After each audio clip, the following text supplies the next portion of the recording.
Bonjour, on n'a pas eu le temps de se saluer ce matin. Bonjour, maître. Mon capitaine, Oui, maître. est-ce que vous pouvez expliquer à ce tribunal pourquoi il vous a été difficile de réformer les forces de défense et de sécurité en 11 mois de gestion? Oui, maître, cela atteste largement les faits. En 11 mois, on ne peut pas reformer une armée, et contrairement à vos confrères qui disaient tel est venu, quelle réforme le général Sékouba a eu à faire dans cette armée? Et pour encore rafraîchir votre mémoire, maître, les 10 ans après les élections, la réforme n'est pas totalement faite. Il en reste encore. La réforme d'une armée, ce ne sont pas des animaux. Il faut tenir compte de beaucoup de choses, maître. Très bien. Alors, selon vous, est-ce qu'il était facile de réussir ce pari avec un ministre de la Défense qui lorgnait votre poste et qui faisait tout pour saboter votre pouvoir? Il n'était pas facile, maître. Est-ce que vous êtes d'accord avec moi qu'on ne peut pas réussir ce pari sans l'efficacité d'un ministre de la Défense prêt à aider le chef de l'État? Tout à fait, maître. Mon capitaine, Oui, maître.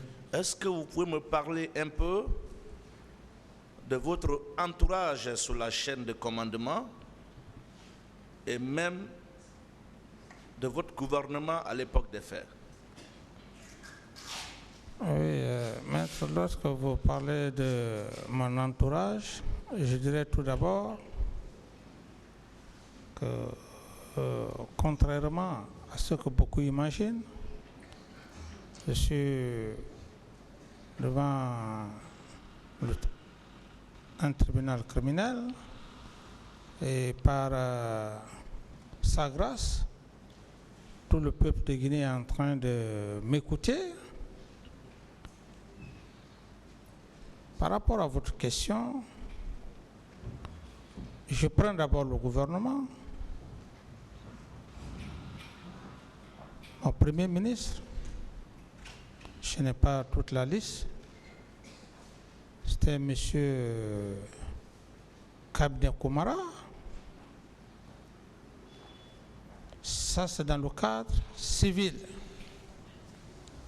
Et je le dis sincèrement, le ministre des Mines,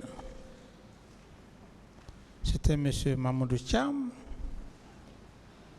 Le ministre de l'Urbanisme et des Grands Travaux, c'était M. Abakar Bari. Le ministre de l'Économie et des Finances, M. Sandé. Et le ministre de la fonction publique, M. Diakité. Ensuite, M. Lube Massouma, paix à son âme. Si je prends dans le cadre des postes essentiels, le gouverneur de la Banque centrale, M. Alassane Bari, qui est d'ailleurs un promotionnaire, il ne serait-ce que c'est quelques éléments, la Cour peut constater si ce n'était que des proches. Et même le ministre de l'Éducation, Mme Portos Aïchaba, qui, à l'époque, si c'était des personnes proches, j'estime que les quelque peu le nom que je suis en train de vous dire, ça allait être le contraire. Je prends la chaîne de l'armée où on peut véritablement caractériser ou connaître une personne. Le ministre de la Défense, le général Sekouba, chef d'état-major général des armées, M. Sano, son adjoint, qui était un instructeur à moi, M.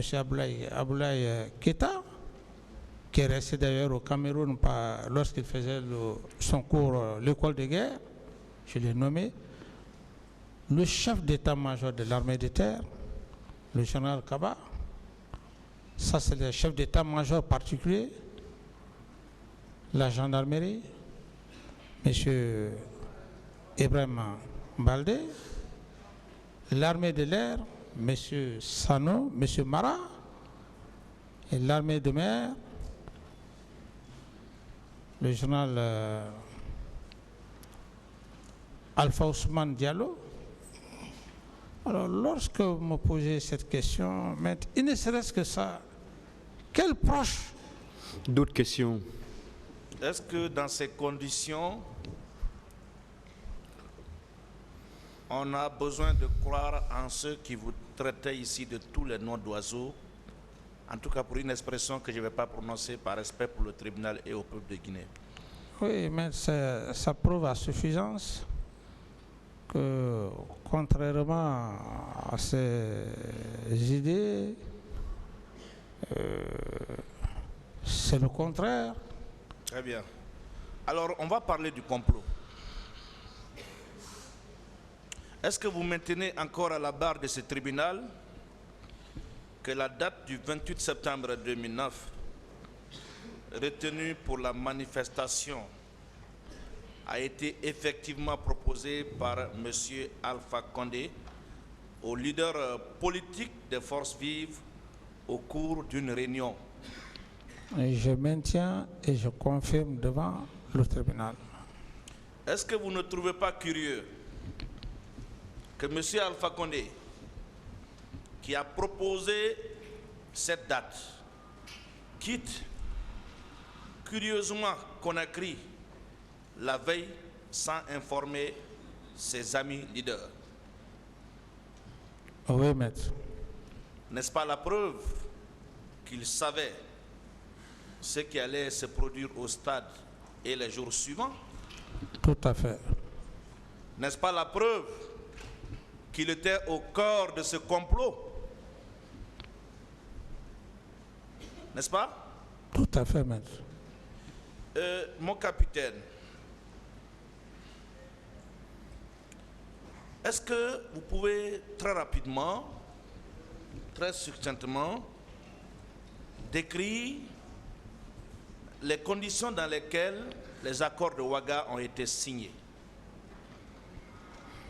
C'était un faux accord. Un faux accord. Le fameux accord. Un faux accord, il fallait juste me berner et puis berner le peuple de Guinée, c'est tout. Très bien. Vous ne trouvez pas curieux que ce soit la deuxième personnalité, pour ne pas dire le deuxième vice-président du CNDD, je vais dire la troisième personnalité d'ailleurs, le deuxième vice-président du CNDD, qu'on vous impose comme successeur, alors qu'il y avait le premier vice-président, en l'occurrence, Feu Mamadouba Toto Camara? Vous ne trouvez pas curieux ça? Tout à fait, maître, ça prouve à suffisance. Leur objectif a été atteint. Après la signature des accords de Ouaga, le général Sekouba Konaté est revenu à Conakry, il a pris fonction. Est-ce que vous pouvez confirmer ici, à la barre de ce tribunal, que le général Sekouba Konaté, dans l'exercice de son pouvoir, nourrissait une haine contre vous et qui vous a fait assez de mal? Oui, une haine viscérale. Une haine viscérale. Et pourquoi je le dis? Parce que cet accord de Ouaga que vous êtes en train de faire allusion, maître, Oui. si je dis que ça a été un faux accord, D'autres questions?